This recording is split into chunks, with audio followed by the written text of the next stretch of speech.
રાત્રિના સમયે ટમટમતા દીવાના અજવાળે એક તારના સુરે આરાધ માંડીને બેઠેલા આ ઓલિયા વ્યક્તિત્વ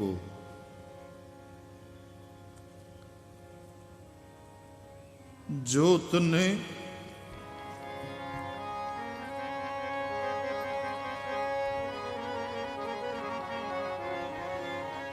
આ જ્યોતને અર્જવાળે રૂડા દાન દઈએ હા એ હા રે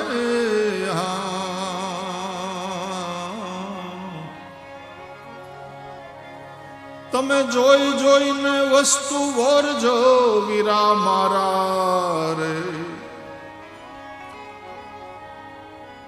એમ તોરલ કે છે તોરલ કે છે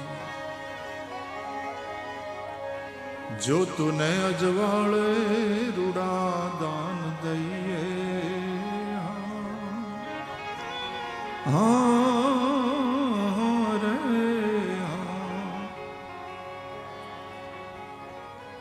તમે જોઈ જોઈને વસ્તુ વરજો વીરા મારા રે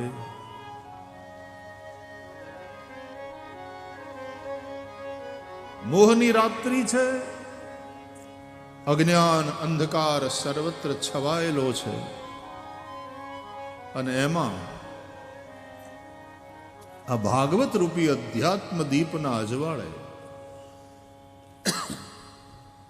વક્તાઓ વ્યાસપીઠ ઉપર બેસીને દાન કરે છે.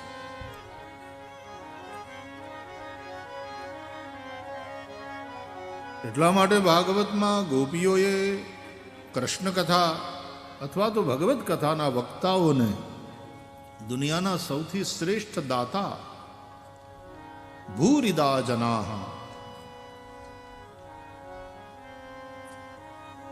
ઉદાર દાતાઓ બતાવ્યા છે. અને તમે બધા જોઈ જોઈને વસ્તુ વરજો વીરા મારા રે દુનિયામાં બધું મળે છે પણ આપણે શું લેવાય શું ન લેવાય શું ખરીદાય દૂધની દુકાને જવાય દારૂની દુકાને જઈને ઊભા ન રહેવાય શું વોરવું શું ખરીદવું શું લેવું દુનિયાની બજારમાં બધું જ મળે છે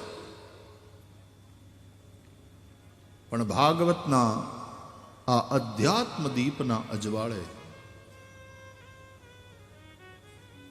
જે લોકો વસ્તુ વોરે છે એ ખૂબ વિવેકપૂર્વક વોરે છે.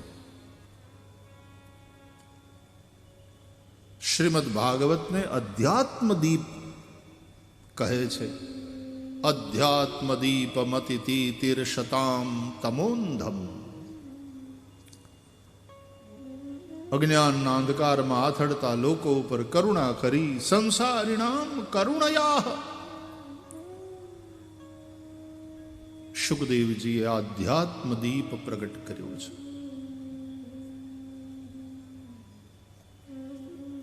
આપણે ભાગવત કથાના પ્રારંભે દીપ પ્રાગટ્ય આપણી એક પરંપરા છે. કથા હોય કોઈ સમારોહ હોય તો એના પ્રારંભે આપણે દીપ પ્રાગટ્ય કરીએ. મહાપુરુષોના કરકમલથી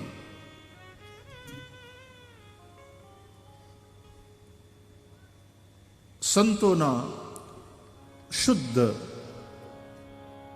હાથથી દીવડા પ્રગટ કરવામાં આવે. આપણે પૂજા કરીએ આપણે યજ્ઞ કરીએ તો પણ પ્રારંભે દીવો પ્રગટાવી અને એનું પૂજન થતું હોય છે.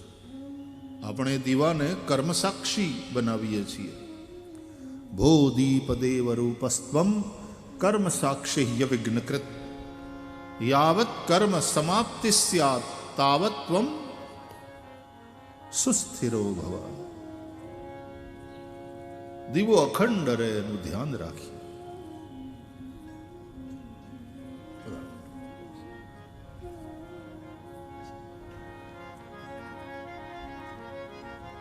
સૂર્યનારાયણની પૂજા કરીએ એ કર્મ સાક્ષી છે.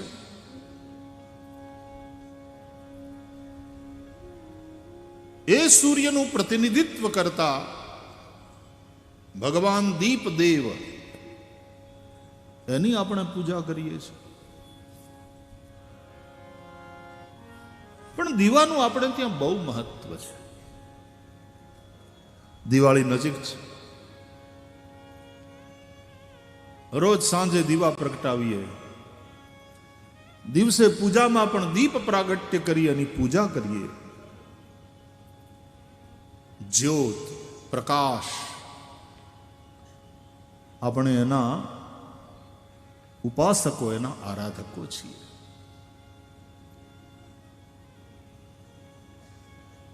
પરમાત્માને પણ દુનિયાના ધર્મોએ પ્રકાશ સ્વરૂપ ગણ્યા છે, જ્યોતિર્મય છે.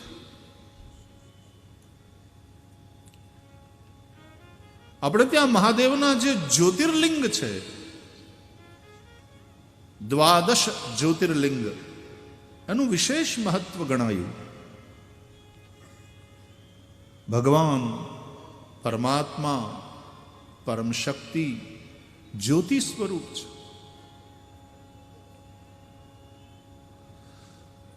પરમાત્મા એનો જે પ્રકાશ છે એ સૂર્યનો નથી, એ ચંદ્રનો નથી, એ અગ્નિનો નથી. ન તત્ર સૂર્યો ભાતિ ન ચંદ્ર તારકમ નેમા વિદ્યુતો ભાંતિ કુતોયમગ્નિ. ભગવદ્ ગીતા કહે છે, ન તદ ભાસયતે સૂર્યો ન શશાંકો ન પાવક.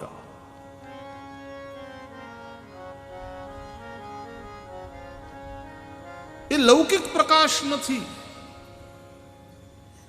કે બુજાઈ જાય. એ લૌકિક પ્રકાશ નથી કે અમુક સમય હોય અને અમુક સમય ન હોય. સૂર્ય તો હોય છે, પણ આપણે પૃથ્વીના જે ભાગમાં રહીએ છીએ ત્યાં આપણને 12 કલાક એનું અજવાળું ઉપલબ્ધ ન હોય. પણ પરમાત્મા એવો પ્રકાશ છે, સર્વત્ર સર્વદા. આ સૂર્યના પ્રકાશની વાત કરો તો એ તો આ જે સોલર સિસ્ટમ છે એને અજવાળે. આપણી જે ગ્રહમાળા છે એને આલોકિત કરે. બાકી તો બ્રહ્માંડમાં નિબીડ અંધકાર છે.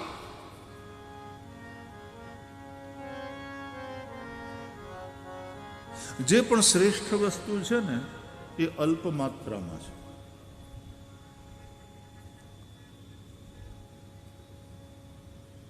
નિબીડ અંધકાર છે. તો આ સૂર્યનો પ્રકાશ આ સૂર્યમાળાના બધા ગ્રહો ઉપર 24 કલાક અથવા તો સતત ઉપલબ્ધ નથી. અને આ સૂર્યનો પ્રકાશ, આસમાનમાં દેખાતા સૂર્યનારાયણનો પ્રકાશ પૂરા બ્રહ્માંડમાં પણ નથી. પણ પરમાત્મા એ એવો પ્રકાશ છે અનંતાનંત બ્રહ્માંડને આલોકિત કરે.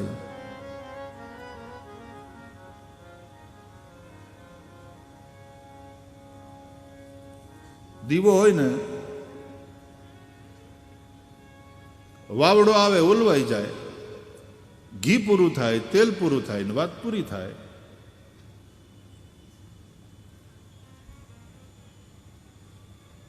વીજળીનો ચમકારો ક્ષણ માટે, સૂર્ય પણ અમુક કલાકો અજવાળું આપે. આ સૂર્ય છે ને સાહેબ, એની આયુષ્ય છે, એની આયુષ્ય છે. પછી એ સૂર્ય પણ સંભવ છે ભવિષ્યમાં, અને વૈજ્ઞાનિકો એ વાતને સ્વીકારે છે કે ક્યારેક કોક બ્લેક હોલમાં આખું બધું સમાઈ જશે. આ સૂર્યનો પણ અંત છે. અને તેથી પરમાત્મા રૂપ પ્રકાશ, ગાયત્રી મંત્રમાં જે સવિતા દેવના ધ્યાનની વાત છે, તત્સવિતુઃ વરેણ્યમ, એ સવિતા એટલે અનંતાનંત બ્રહ્માંડોનો પ્રસવિતા. વેદો જ્યાં કહે છે યતો વા ઇમાની ભૂતાની જાયન્તે યેન જાતાની જીવંતી યત પ્રયંત્યભિસંવિશંતિ તદ વિજિજ્ઞાસસ્વ તદ બ્રહ્મેતિ. એ પરબ્રહ્મ જેનાથી અનંતાનંત બ્રહ્માંડો ઉત્પન્ન થાય છે. જન્માદ્યસ્ય યતઃ, સૂત્રકાર બાદરાયણ કહે છે, અને જે સૂત્રથી ભાગવતનો પ્રારંભ થાય છે એ જન્માદ્યસ્ય યતઃ, અનંત અનંત બ્રહ્માંડો જેનાથી ઉત્પન્ન થાય છે, જેનામાં પ્રતીત થાય છે અને જેમાં વિલીન થઈ જાય છે, એવો અદ્ભુત પ્રકાશ.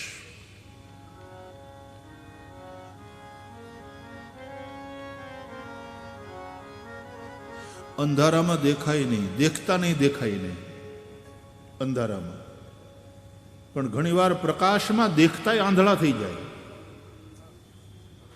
એવો પ્રકાશ આવે સામેથી, તમારી આંખી અંજાઈ જાય, થોડી વાર માટે તમે આંધળા થઈ જાઓ. એટલે દેખતા દેખી ન શકે એવો પ્રકાશ. અર્જુનને જ્યારે એ પ્રકાશ દેખાણો તો અર્જુન જોઈ ન શક્યા.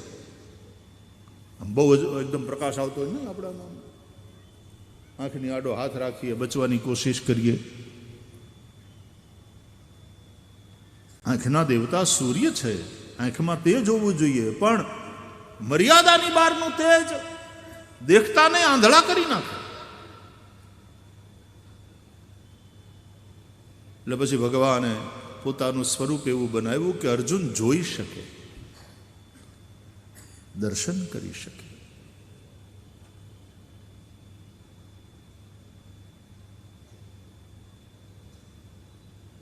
પરમાત્મા એવો દિવ્ય પ્રકાશ છે. શ્રીમદ ભાગવત એ જ પરબ્રહ્મ પરમાત્માનું વાંગ્મય સ્વરૂપ છે, વાણી રૂપ. વાણીના દેવ પણ અગ્નિ છે. વાણી તેજસ્વી હોય, મુખના દેવ અગ્નિ છે. જ્યાં પણ અગ્નિ હોય ત્યાં પાણી રાખવું વારવાર.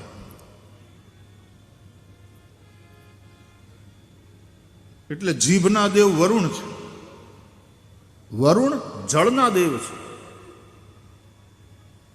જીભના દેવ છે.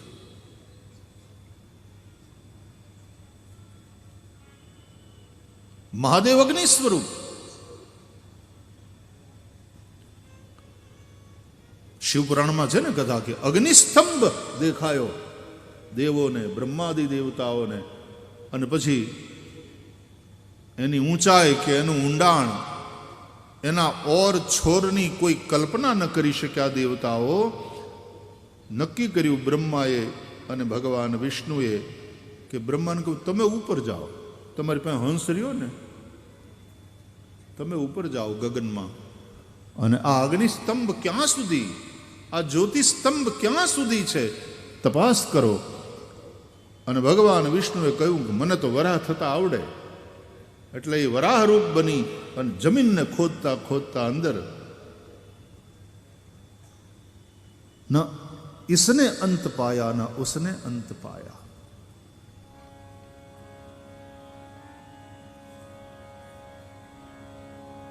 આ પ્રકાશ વ્યાપક છે, જ્યોતિ સ્વરૂપ.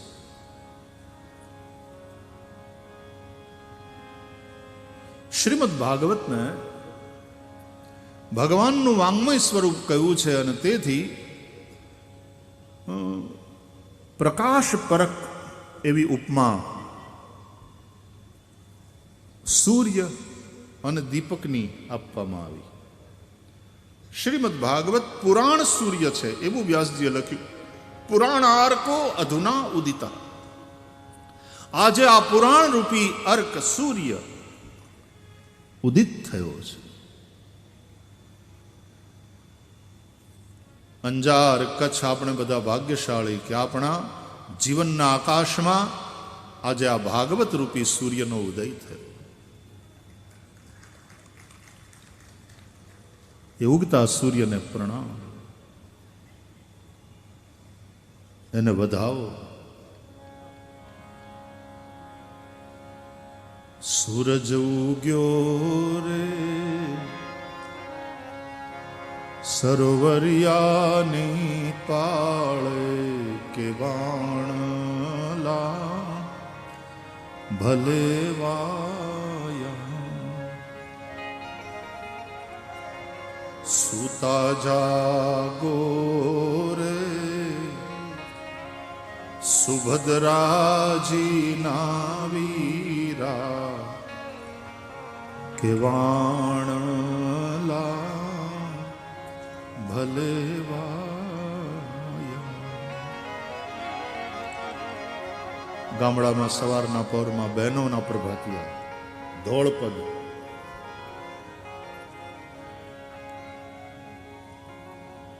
આજ અમારે સોનાનો સૂરજ ઉગ્યો. જીવના આકાશમાં શ્રીમદ ભાગવત રૂપે ભગવાન પ્રકાશ કરતા, અમારા જીવનને આલોકિત કરતા. ભલે ઉગ્યા ભાણ ભાણ તુમ્હારા ભામણા, જીવત મરણ લગમાણ રાખો કશ્યપ રાવતા. પુરાણાર્કો અધુના ઉદિતા. આજ આ પુરાણ રૂપી સૂર્ય ઉદિત થયો છે. સૂર્ય પણ પ્રકાશ કરનારા, અને એ જ રીતે અધ્યાત્મ દીપમતિતિ તીર્ષતામ તમોંદમ યસ્વાનુભાવમખિલ શ્રુતિ સારમેકમ.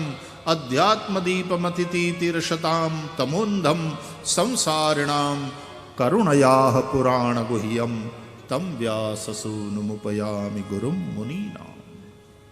શુકદેવજીની વંદનામાં ભાગવતમાં આવું લખાયું છે. આ અધ્યાત્મ દીપ છે.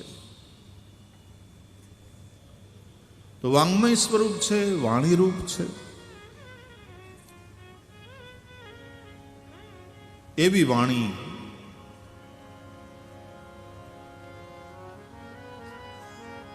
પવિત્ર, જે અંદરથી આપણને ધોઈ નાખે.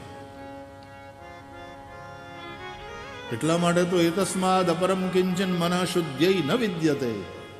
શ્રીમદ ભાગવત સમાન મનને શુદ્ધ કરનારું બીજું કોઈ સાધન નથી. તુલસીદાસજી એટલા માટે ગાયું, એહી કલિકાલન સાધન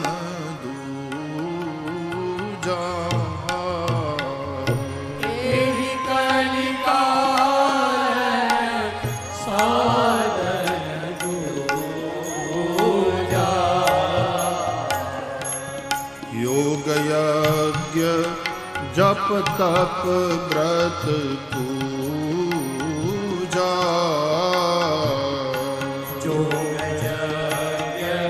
जप तप व्रत पूजा.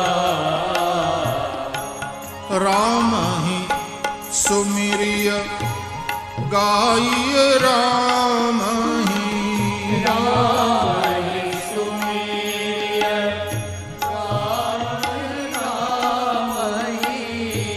संतत सुनीय राम गुण ग्राम ही. संतत सुनीय राम गुण ग्राम. एहि कलिकालन साधन दूजा. एहि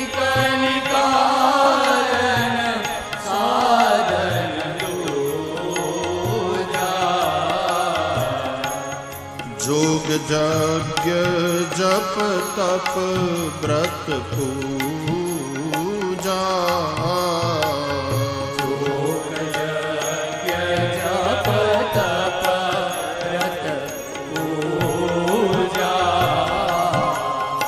કલિકાલમાં ભગવાનની મંગલમયી કથા એ જ સર્વશ્રેષ્ઠ અને સૌથી સરળ સાધન છે મનને શુદ્ધ કરવા માટેનું. અને એટલા માટે ભાગવતને આપણે ભગવાનનું જ વાંગ્મય સ્વરૂપ માનીએ છીએ. પ્રવિષ્ટ કર્ણરંધ્રેણ સ્વાનામ ભાવ સરોરુહમ ધુનોતિ શમલમ કૃષ્ણ સલિલસ્ય યથા શરદ. વર્ષા ઋતુમાં વરસેલા જળના ગંદગીને ડોળું હોય ને પાણી,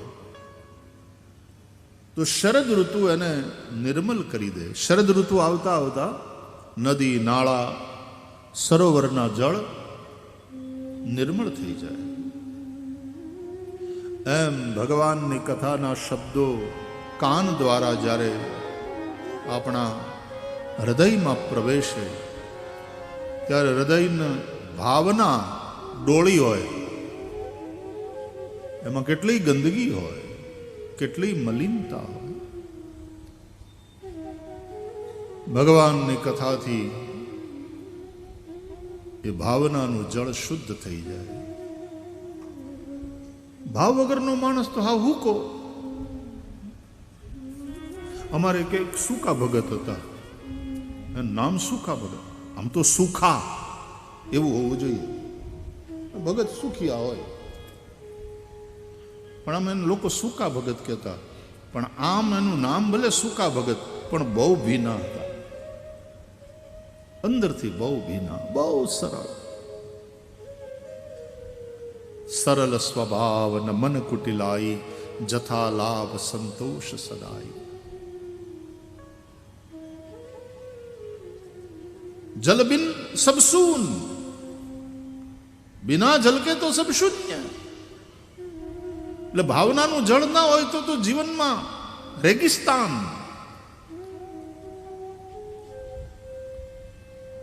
પાણી વગર કેમ જીવાય? એટલે ભાવના વગરનું જીવન હાવ સૂકું.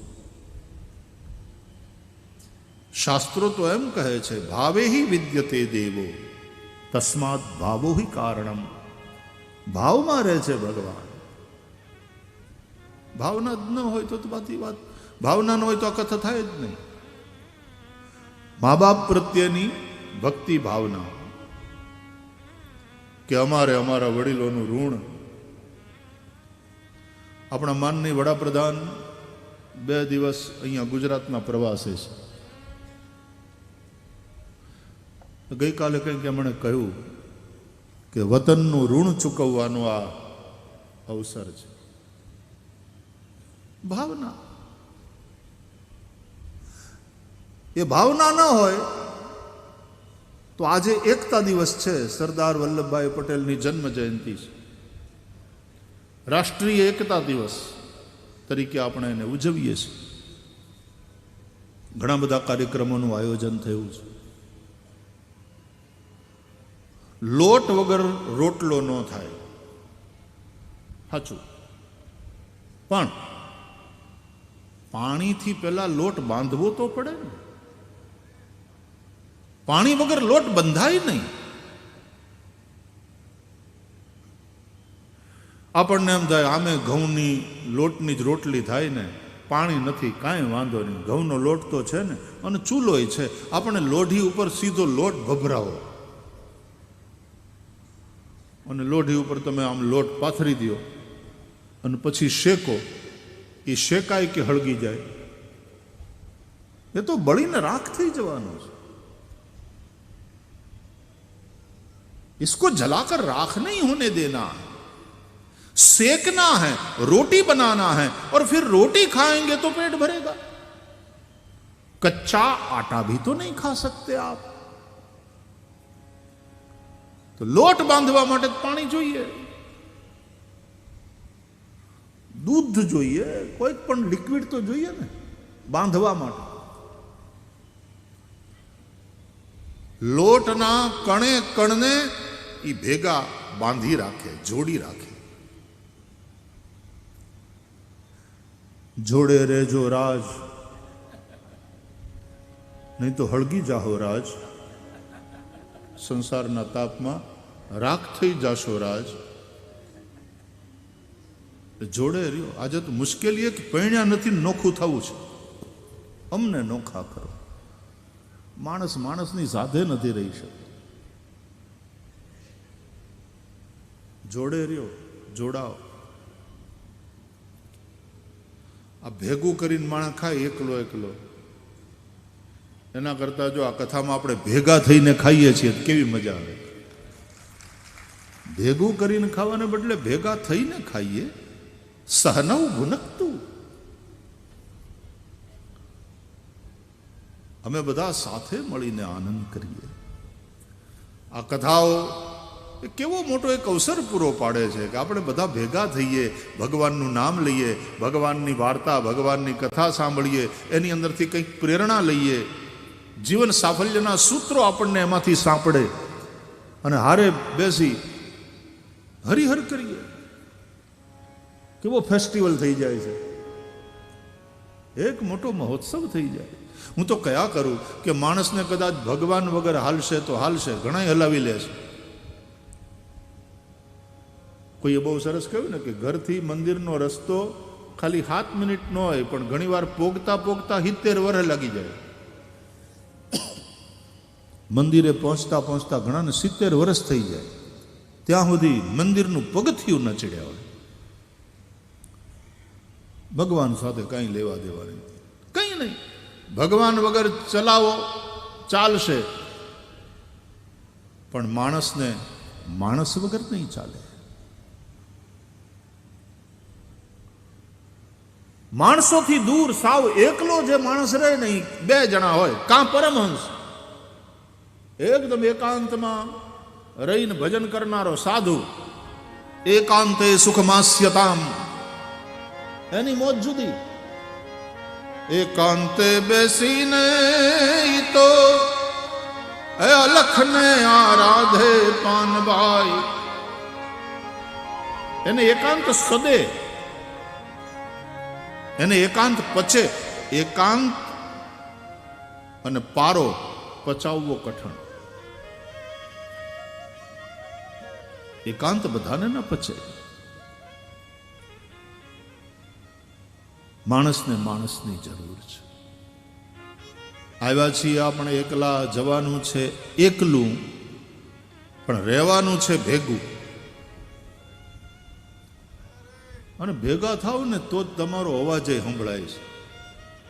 બાકી તો પ્રશાસને સાંભળે નહીં, સરકારે સાંભળે નહીં. પણ જ્યારે 1-2 માણસ જઈને કંઈક આવેદન પત્ર આપે તો કલેક્ટર સાહેબ લઈ લે. ક્યારેક તો મળે જ નહીં, મળવાની જ ના પાડી દે. 5, 25, 15 ભેગા થયા હોય ને હારે 2-3 પત્રકારો હોય તો વળી કલેક્ટર સાહેબ સ્વીકારી લે તો પાછું એના ઉપર કંઈક પગલાં ન લેવાય, કંઈ થાય નહીં, બેરા કાને અથડાય. પણ આખું અંજાર ઉમટે જો અને સરઘસ કાઢે, જોવો એ તાકાત કેટલી વધે. આ ભેગા થયા પછીનો અવાજ. સંવદધ્વમ.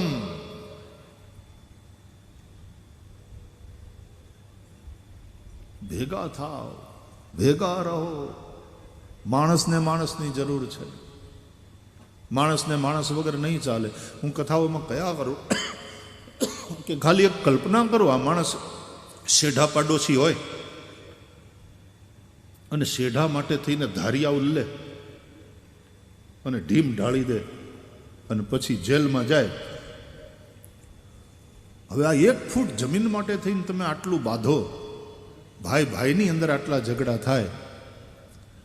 તમે કલ્પના કરો કે આ પૃથ્વી ઉપર તમે એકલા મનુષ્ય છો, એટલે શેઢો પાડવાની જરૂર જ નહીં. આખી પૃથ્વી તમારી, આખી પૃથ્વીના તમે માલિક.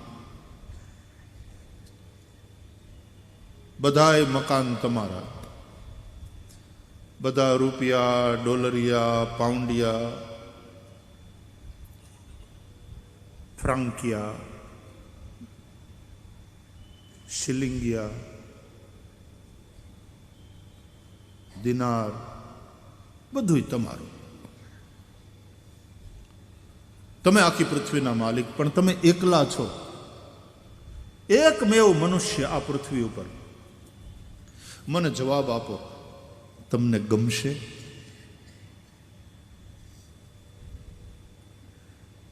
એ બાંધવા માટે કોક તો જોઈએ ને. એકલા એકલા ન મજા આવે. પ્રેમ કરવા માટે કોઈક જોઈએ, બાંધવા માટે કોઈક જોઈએ.